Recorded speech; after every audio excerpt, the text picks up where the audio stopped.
अब एम्स में मरीजों के इलाज में एआई का इस्तेमाल किया जाएगा। एम्स में मेडिकल की पढ़ाई कर रहे छात्रों को भी आर्टिफिशियल इंटेलिजेंस से मरीजों का इलाज करने की ट्रेनिंग दी जाएगी। एआई समिट में भारत के दौरे पर आए फ्रांस के राष्ट्रपति मैक्रोन ने इसकी शुरुआत की। एआई समिट में शामिल विशेषज्ञों ने कहा कि गरीब वर्ग को कम मूल्य पर इलाज देने में आर्टिफिशियल इंटेलिजेंस मदद कर सकता है।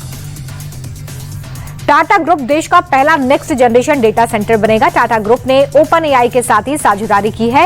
एआई इंपैक्ट समिट में टाटा ग्रुप के चेयरमैन एन चंद्रशेखरन ने भारत का पहला बड़े पैमाने पर ऑटोमाइज्ड डेटा सेंटर स्थापित करने के लिए कहा है। उन्होंने कहा कि एआई देश की ताकत बन रहा है। पीएम मोदी के विजन में भारत ने एआई को एक स्ट्रेटेजिक नेशनल कैपेबिलिटी के तौर पर देखा है।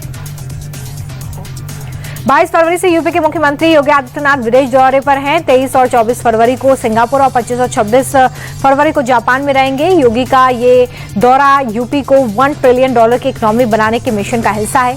कोशिश ज्यादा से ज्यादा विदेशी निवेशकों को यूपी में निवेश करने के लिए किया गया है। दिलचस्प बात यह भी है कि विदेश दौरे के लिए सीएम योगी के पहनावे में कोई बदलाव नहीं होगा। भगवा कुर्ता धोती और जूता सिंगापुर और जापान में सीएम योगी की पहचान रहेंगे। शंकराचार्य विवाद के बीच यूपी के डिप्टी सीएम ब्रजेश पाठक ने नया दांव खेला है। ब्रजेश पाठक ने 101 बटुकों को अपने घर बुलाकर उन्हें सम्मानित किया। डिप्टी सीएम ने उन्हें तिलक लगाया, उन पर फूलों की बारिश की और सभी के चरण छुए। इससे पहले कल ब्रजेश पाठक ने बटुकों की चोटी खींचने को महापाप बताते हुए दोषी पुलिस वालों पर कार्रवाई की बात कही थी। ब्रजेश पाठक के इस दांव को ब्राह्मणों की नाराजगी दूर करने की कोशिश के तौर पर देखा जा रहा है। डिप्टी सीएम ब्रजेश पाठक ने बटुकों को सम्मानित किया, जिस पर सियासत हो रही है। सपा प्रमुख अखिलेश यादव ने ब्रजेश पाठक को सोशल मीडिया पोस्ट के जरिए टारगेट किया और लिखा कि लगता है कि वो जानलेवा हैं, ये जानते हैं। वहीं शिवपाल यादव ने कहा कि ब्रजेश उसी की सरकार में डिप्टी सीएम है जिसने शंकराचार्य का अपमान किया था। दूसरी तरफ बटुकों के सम्मान को कांग्रेस विधायक आराधना मिश्रा ने डैमेज कंट्रोल बताया। स्वामी अभिमुक्तेश्वरानंद ने एक बार फिर से सीएम योगी पर निशाना साधा। मुख्यमंत्री को कालनेमी बताते हुए असली हिंदू होने पर सवाल किया। शंकराचार्य ने कहा कि उन्हें सत्ता में रहने का नैतिक हक नहीं है। डिप्टी सीएम ब्रजेश पाठक के बयान का समर्थन करते हुए अभिमुक्तेश्वरानंद ने कहा कि वो एक व्यक्ति का पाप धो रहे हैं, लेकिन उनके पास कार्रवाई करने की शक्ति नहीं है। डायरेक्टर रोहित शेट्टी के घर फायरिंग मामले में मुंबई क्राइम ब्रांच की टीम ने एक्शन लिया है। आगरा से 5 आरोपियों को दबोचा गया है। आरोपी इंस्टा पर रील देखकर लॉरेंस गैंग से जुड़े और फिर कम समय में पैसा, रुतबा और पहचान के चक्कर में गैंग के लिए शूटर बन गए। आरोपियों की निशानदेही पर हथियार बरामद किए गए हैं। रोहित शेट्टी के घर पर फायरिंग की गई थी। पुलिस के मुताबिक सभी आरोपी आगरा के ही हैं और पहले से किसी बड़े आपराधिक रिकॉर्ड में शामिल नहीं थे। लॉरेंस बिश्नोई गैंग में ड्रग सिंडिकेट के आरोपों से जुड़ी लेडी डॉन खुशनुमा अंसारी उर्फ नेहा को पुलिस ने अरेस्ट कर लिया है। नेहा लॉरेंस गैंग के गनमैन बॉबी कबूतर की गर्लफ्रेंड है।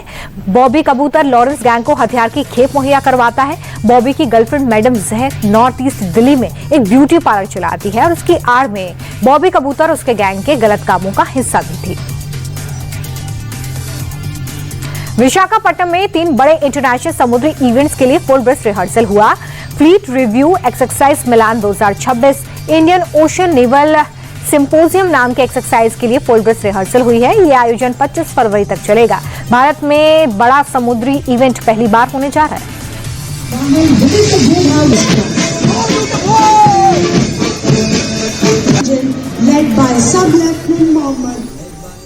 वृंदावन के बांके बिहारी मंदिर में सेवादारों और हाई पावर कमेटी के बीच दर्शन को लेकर विवाद गहरा गया है। कमेटी जहां भगवान बांके बिहारी के दर्शन का समय बढ़ाने और उनको जगमोहन में विराजमान करना चाहती है, तो वहीं गोस्वामियों का कहना है कि ये परंपरा और मर्यादा के खिलाफ है। वहीं बुधवार को जब दोपहर के समय गोस्वामी समाज जगमोहन पर पहुंचा तो उन्होंने गर्भगृह के गेट पर बंद जंजीर को लेकर आपत्ति जताई और कहा कि आज तक मंदिर के गेट पर जंजीर नहीं बांधी गई थी। लुधियाना के सिटी यूनिवर्सिटी में एक छात्रा दूसरी मंजिल से गिर गई। छात्रा की मौके पर ही जान चली गई। वो यूनिवर्सिटी में लिफ्ट का इंतजार कर रही थी। इसी दौरान वो लिफ्ट के पास बनी सीढ़ियों की स्टील की रेलिंग पर बैठ गई। तभी अचानक उसका बैलेंस बिगड़ा और वो नीचे गिर गई। घटना का सीसीटीवी फुटेज सामने आया है। अचानक से बैलेंस बिगड़ने से सीधे नीचे गिरने की तस्वीर दिख रही है। छात्रा का नाम शबनम खातून बताया जा रहा है। हरियाणा के पानीपत में सीआरपीएफ की वर्दी पहनकर शराब तस्करी कर रहे गिरोह का भंडाफोड़ हुआ है। आरोपियों ने नीले रंग के कंटेनर पर आगे पुलिस लिखवाया हुआ था। पुलिस ने 2 तस्करों को पकड़ा है। फर्जी आईडी बरामद हुई है। कंटेनर से शराब की करीब 500 बोतलें मिली हैं। पुलिस कह रही है कि आरोपी शराब की बोतलों से बैच नंबर मिटाकर सप्लाई करते थे, जिससे इसे ट्रेस करना मुश्किल होता था।